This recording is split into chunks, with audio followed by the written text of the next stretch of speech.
დღესობაში მდებარე ყოველწმინდა ღვთისმშობლის მიძინების სახელობის ტაძრის წინამძღვარი დეკანოზი დავით მექვაბიშვილი დილამშვიდობისა მამა დავით დაგლოცეთ მადლობა დილამშვიდობის ღმერთი შეგვეციოს. პარასკევია და დღეს სახარების იმ თავზე იმ მუხლებზე უნდა ვისაუბროთ, რომელსაც მოვისმენთ უკვე კვირას წირვაზე. ყველა ვინც მივამოქმედ ტაძრებში, რომელი სახარება იკითხება შინაარსი რომ გაგოცნოთ და შემდგომ მოვისმენთ განმარტება. დილამშვიდობის გაიხარეთ, დიდი მადლობა. ყოველი კვირა დღეს არის აღდგომის ტოლფასი დღე და ბუნებრივია ამ დღეს ჩვენ მაქსიმალურად ყველაფერი უნდა გადავდოთ. მართლა ეხლა თუ კვდები და ვერ მიდიხარ ტაძარში და წირვაზე, ეს გასაგები მიზეზია და ეკლესია ლოცულობს ასევე სამართლიანი მიზეზების გამო, რომლებიც აკლდებიან ღვთისმსახურებას, ხოლო მივდივართ რა წირვაზე. ბუნებრივია მთავარი ცენტრალური საკითხავი ყოველთვის არის საკვირაო სახარება და ამ პერიოდში ეკლესია უფრო მათეს სახარებას მიყვება. წინა კვირას იყო მათეს სახარების მერვე თავის პირველი ნაწილი წაკითხული, ხოლო ეხლა კვირას იქნება მათეს მერვე თავის 28 მუხლიდან იწყება, ბოლომდე იკითხება და მეცხრე თავის ბოლოდ ერთი მუხლი იკითხება, რომელიც ძალიან მნიშვნელოვანია და ამიტომ ეკლესიამ ესე მერვე თავიდან მეცხრე თავზე გადაიყვანა საკითხავი, რომ უფრო გასაგები იყოს კონტექსტი და უფრო მეტი სახელმძღვანელო მივიღოთ ჩვენს ცხოვრებაში. ხა რა ხდება მოკლედ სახარებაში? ქრისტე მიდის გერგესეველთა მხარეში. მანამდე ქრისტე იყო კაპერნაუმში, გენესარეთის ზღვის გავლით ნავით მიდიან ასე 10 ქალაქი ესე იწოდებოდა, ზოგადი სახელი იყო, ხოლო ერთ-ერთი მხარე იყო გერგესას ადგილობრივი მხარე, სადაც უფალი კონკრეტულად ერთი ადამიანისთვის მიდის, რომელიც მთელი წყება ბოროტის სულების სამკვიდრებელი იყო. აღნიშნული ეპიზოდი, რაზე ჩვენ დღეს ვისაუბრებთ, სამ სახარებაში გვაქვს მოცემული, სამ სინოპტიკურ სახარებაში, რაც ნათლად წარმოაჩენს იმას, რომ მახარებლებს ეს მნიშვნელოვანი ეპიზოდი ყურადღების მიღმა არ დარჩათ და სამივემ შეიტანა თავის სახარებაში. განსხვავება მათეს სახარებაში ის არის, რომ მათესთან წარმოდგენილი ყავს ორი ბოროტ ეშმაკეული ადამიანი და როგორც ჩანს, ერთი არის უკიდურესად მძიმე მდგომარეობაში,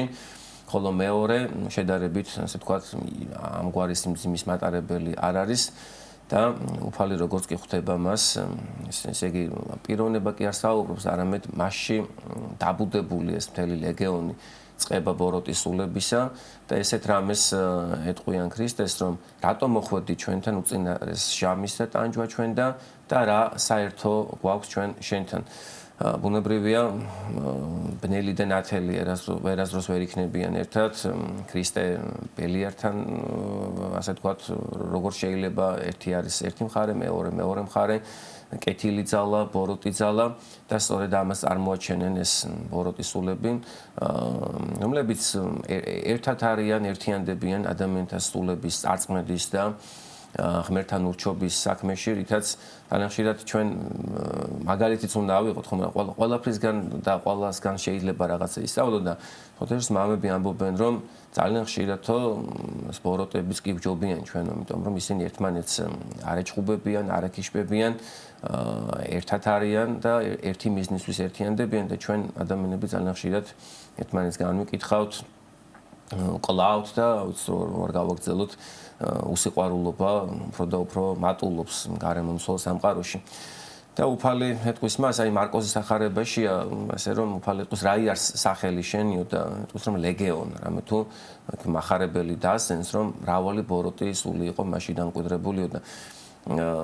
ჩვენ ვიცით, რომ ღმერთის დაშვების გარეშე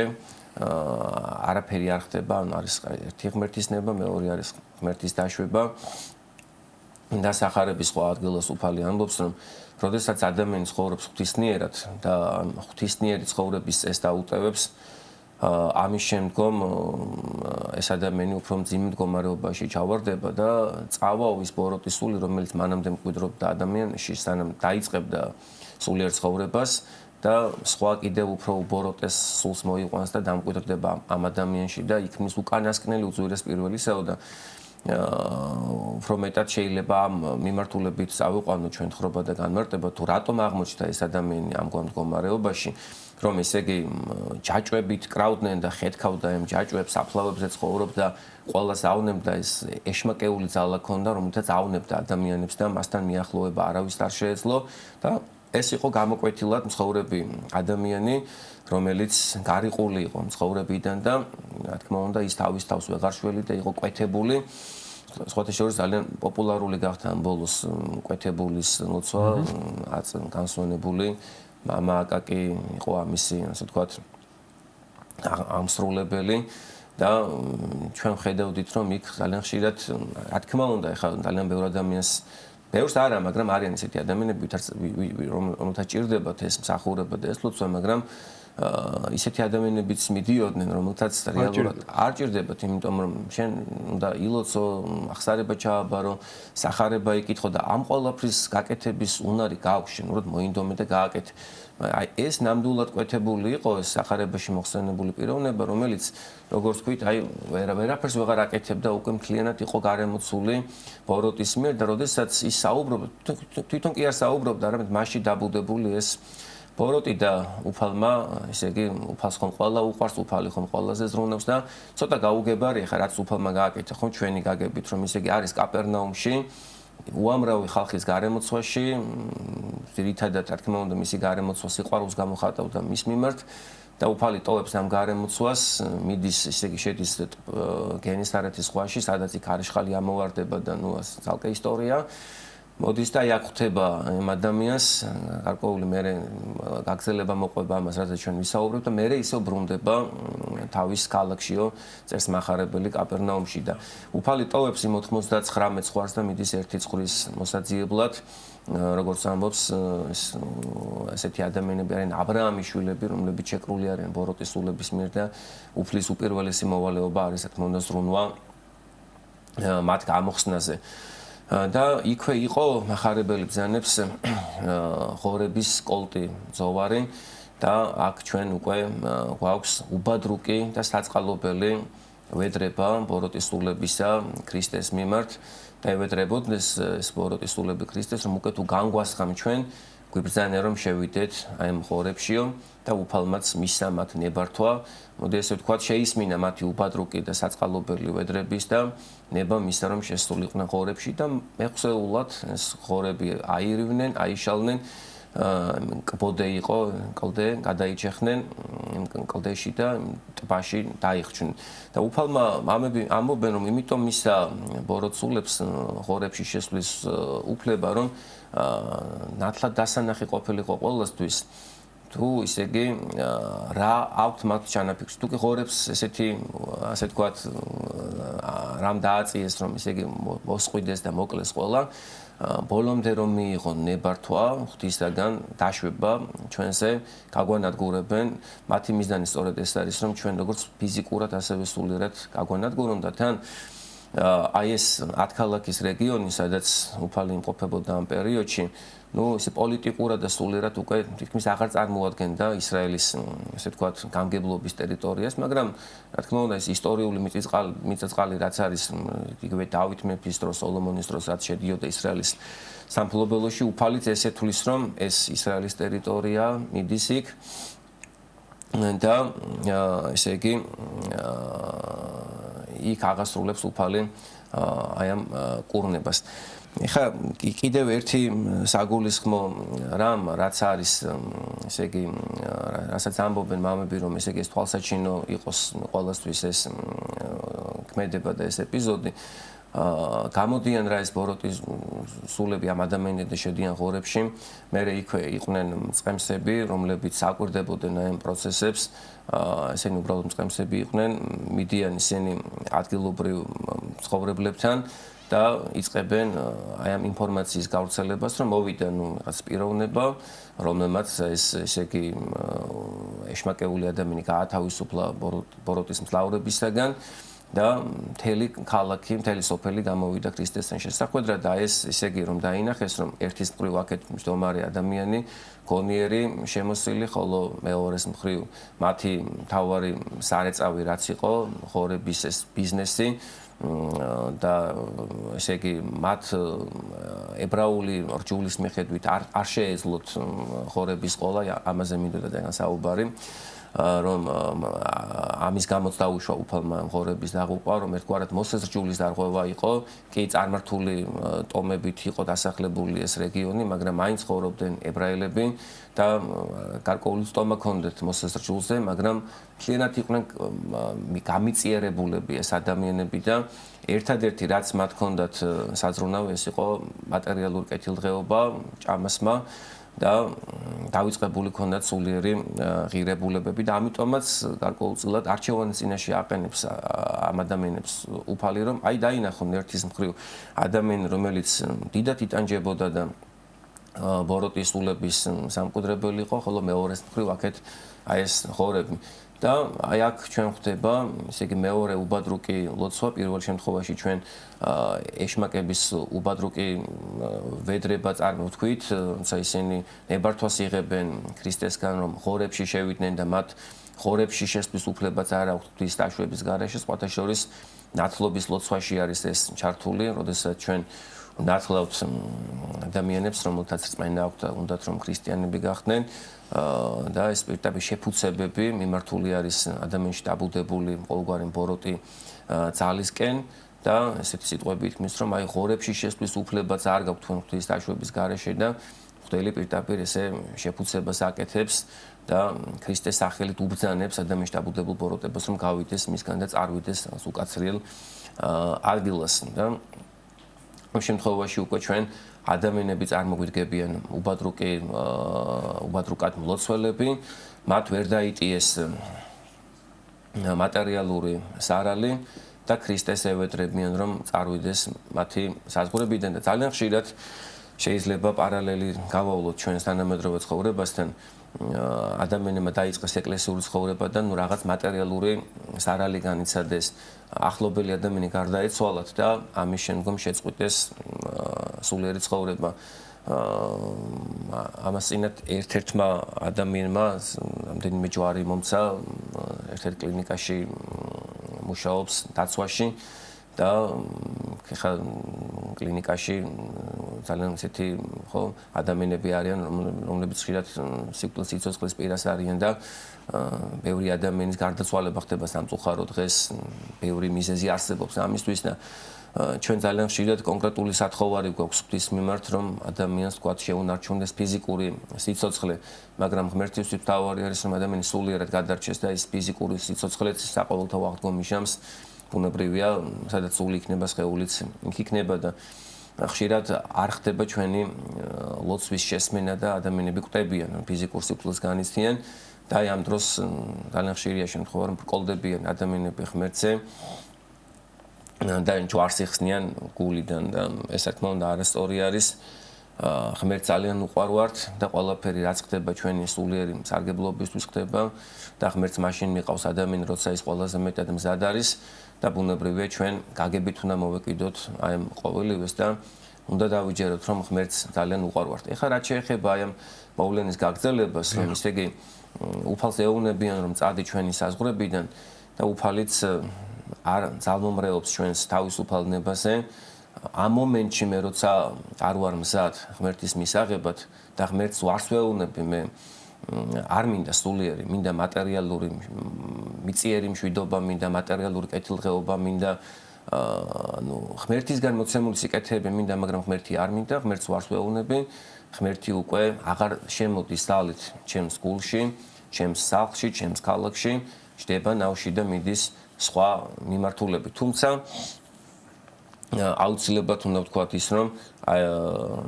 უფალი არასდროს არ წყვეტს ჩვენს მსროლელობას და მიუხედავად იმისა, რომ კონკრეტულ სიტუაციაში ადამიანი ვარსნამობს ღმერთთან ურთიერთობაზე, გარკვეული პერიოდის შემდეგ, აი აღნიშნული რეგიონის შემთხვევაში ჩვენ დავინახავთ, რომ ისინი მაინც შემოტრიალდებიან ქრისტესკენ. მარკოსის ახარებაში გვაქვს ჩვენ ეპიზოდი, სადაც უფალი გარკვეული პერიოდის შემდეგ მიდის ისევ 10 ქალაქის ტერიტორიაზე, სადაც უკვე მას იცნობენ როგორც ადამიანთა სულებზე და ჯანმრთელობაზე ზრუნველ პიროვნებად და მასთან მიყავთ ყრუმუნჯი ადამიანი და მას უფალი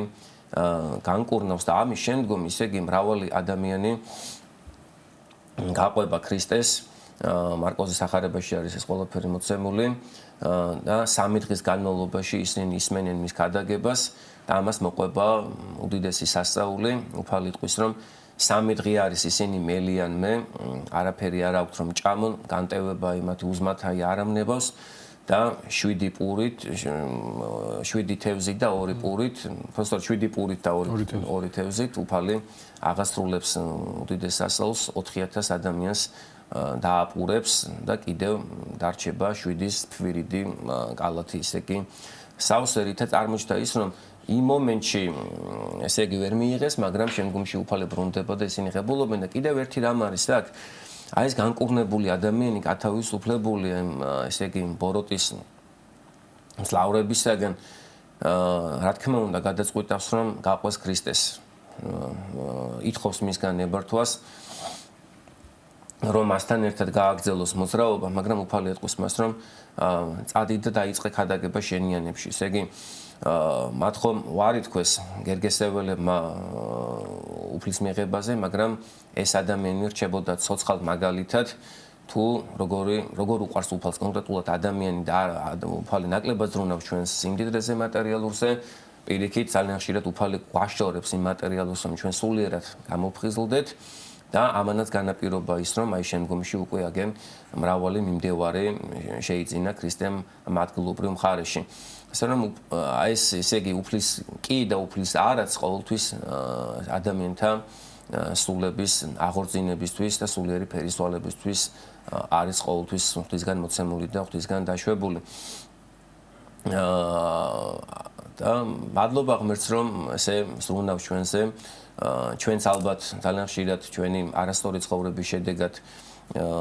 ვაძლევთ ბოროტს რომ შემოვიდეს ჩვენში და ეს ბოროტი ჩვევები ძალიან ხელი შემშლელი არის ჩვენთვის სულიერ ცხოვრებაში და ერთადერთი ვინ ჩვენ გვიშველის და ვინც გაგვათავისუფლებს არის ქრისტე თავისი მადლით მისი ძალა და ძალიან ხშირად უნდა ვილოცოთ და შევევედროთ ქრისტეს რომ გამწმინდოს და სულიწმინდის მადლი მოგმადლოს რომ გავაგრძელოთ ესე ცხოვრება. მამა დავით, თქვენ რამდენჯერმე გააკეთეთ აქცენტი რომ ღვთისდაშვების გარეშე არაფერი ხდება. და აქ ესეთი მომენტი ხდება, რაც განსამარტი ალბათ და როგორ განმარტავენ წმინდა მამები, როდესაც ეშმაკები ევედრებიან რომ ღორებში მაინც შეგვიშვი და მაცხოვარი აძლევს უფლებას რომ ღორებში შევიდეს და ეს ღორები დაიღუპება, რის გამოც სოფლის მაცხოვრებლები ეუბნებიან რომ გავგშორდით წადი. ნუ აქ კიდე სხვა თემაა რომ ესე იგი ვერ ხედავენ ასეთ მნიშვნელოვან რამეს და ღორების გამო. რატომ თითქოს და ეთანხმება და თითქოს აძლევს საშუალებას ეშმაკს რომ მისი ნება მაინც ასრულდეს და წარწმუნდოს ღორები. რატომ აძლევს ამის უფლებას? აი რომ წარმოჩენილიყო ნაცვლად რომ აი ესეთი ასე თქვათ ბოროტები არიან ეს ბოროტის სულები და ღორებს დაღუპვაზე არიან ორიენტირებულნი და მაინც რაღაც დონეზე უნდა ვთქვათ ეს ხოთა შორის აი კიდევ ერთი რამ სიტყვა არის ეპიზოდი ბოროტის სულების სიტყვაში რომ უწინარეს ჟამის და მოხვედი აქა ტანჯვა ჩვენ და მათ ძალიან კარგად იციან რომ საყოველთაო განკითხვის ჟამს, როდესაც უკვე საბოლოოდ იქნება ზღვარგაყოფა სიკეთისა და ბოროტებისა, ქრისტესი და ბელიარისის, სინათლის და სიბნელის, მათ ელოდებათ მარადიული ტარტაროსი. თუ არ შეინანებენ და რა თქმა უნდა მათ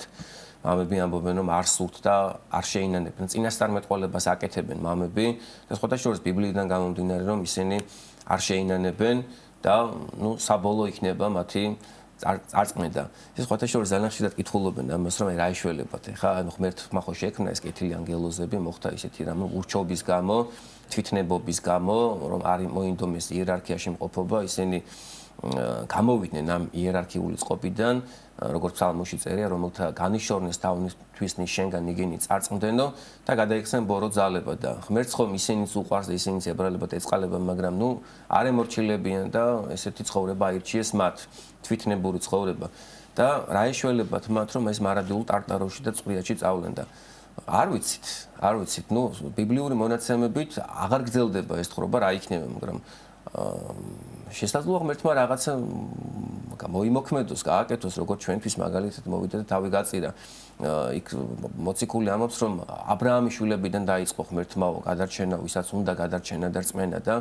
ღმერთი განკაცდა, ღმერთი ადამიანის სახით მოვიდა და მომავალში რა იქნება არ ვიცით, მაგრამ ამ ეტაპზე ამ მონაცემებით ისინი არ შეინანებენ და მათთან თანამშრომლობა და მეგობრობა არ გამოდის და მათ ძალიან კარგად იციან, რომ ერთ კონკრეტულ ჟამს უკვე დამთავრდება მათი ეს თვითნებობა და მანამდე გარკვეული რაღაც უფლებები მათ მიცემული აქვთ. აი ეს კუც მაინც აკიცინებენ, ბოროტი შეკრულია, სიკვდილი დამარცხებულია, ეშმაკი დათრგუნილია, მაგრამ აი უფლებებს ღებულობენ გარკვეულწილად ღვთისგან ჩვენზე, რომ ჩვენ ვისწავლოთ რა, რომ სადაც არ არის სინათლე, იქ ჩნდება სიბნელე და ბოროტი ვერავნაირად ვერ დამკვირვდება ჩვენში, თუ ჩვენ ხშირად ვეზიარებით, თუ ჩვენ ყოველდღურად ვილოცებთ, ჩვენ არ მივცემთ უფლებას. ჩვენ არ მივცემთ უფლებას, თორემ რა თქმა უნდა, ღმერთის შვილები ვართ ყველანი და ღმერთს უნდა რომ თითოეული ჩვენთაგანი ვიყოთ მისი სამკვიდრებელი, ჩვენი გულები გახდეს ორი ბეთლემი ქრისტეს შობის და ჩვენში იყოს დამკვიდრებულად, მაგრამ ჩვენს თავისუფალ ნებაზე არის აბსოლუტურად ყველაფერი დამოკიდებული. მამადავით, იქ კიდევ ის მნიშვნელოვანი ასპექტი, რაც ძალიან გარკვეულწილად აღნიშნა, რომ მოდიან სოფლის მაცხოვრებლები და ხედავენ ადამიანს, რომელიც განკურნებული, მანამდე იტანჯებოდა და საშინელ მდგომარეობაში იყო და წერია რომ ვერც კი ეკარებოდნენ და უცებ იმის გამო რომ ღორები დაიღუპდნენ, ნეავდნენ გავქშორდით და ვერ ხედავენ სასწაულს. გარკვეულწილად ჩვენ ცხოვრება მიემსგავსებით ხოლმე მათ, ოდესაც ჩვენ ღმერთს ვეუბნებით, რომ იცი რა, მე კარგად მაქვს ყველაფერი აწყობილი, ყველაფერი ისე მაქვს, როგორც მინდა, მოდი რა გავქშორდით, წადი, იმიტომ რომ შენი ცნებები ჩვენ არ გვაწყობს, იმიტომ რომ ეწინააღმდეგება იმას, რაც ჩვენ ვაკეთებთ. ხო არ ვემსგავსებით მათ? რა თქმა უნდა, ვემსგავსებით და ძალიან ცვალებადნი ვართ ჩვენ ისიც ვთქვით, რომ აი ამ ხარეში შემდგომში ბრუნდება ქრისტე და გარკვეული სახესრულება ხვდება. მამები ამბობენ, რომ განთიადიდანო, წუხრამდეო, წმინდა იქმნების კაციო, შეიძლება დილით იყო ყველაზე მეტად ბინძური, ცოდვებით, მაგრამ ისეთი რაღაც ფერისვალება და სინანული აჩვენა, რომ საღამოს უკვე შეიცვალო და ღვთისმიერი გახდა და პირველი შეხვიდა 60-ში, როგორც ავაზაკი, რომელმაც თელი ცხოვრება ისე გაატარა და ნამდვილად აი ადამიანებს, რომელთაც არ უნდათ ცხოვრების შეცვლა, სულიერი ფერისვალება, ისინი ვარს ამბობენ ქრისტეს. ესე არ არის ხომ თქვა უგუნურმაო გულსაშინათვის არ არის ღმერთიო. ღმერთი რომ მეუნება შენ უარყავი შენი თავი და გამომყევი მეო, მე რო არ მინდა ჩემი თავის უარყოფა და მინდა ჩემს ნაჭუჭი ყოფნა და ეს ერთჯერადი მატერიალური გახსნადი სიამოვნებების მიღება იქნება ამ პარტაუნებით მიღებული სიამოვნება თუ ის აკვები თუ ეს რუშობა თუ კურდობა თუ რა ვიცი ყველაფერი ხო რაც თვითნებურია ადამიანს როცა არ უნდა ყველაფერი შეცვლა იტყვის რომ არ არსებობს ღმერთი მარტივია ხო და ადამიანი ვარს იტყვის ქრისტიანობაზე აუცილებლად ხოლო ადამიანს რომელსაც უნდა ჭეშმარიტება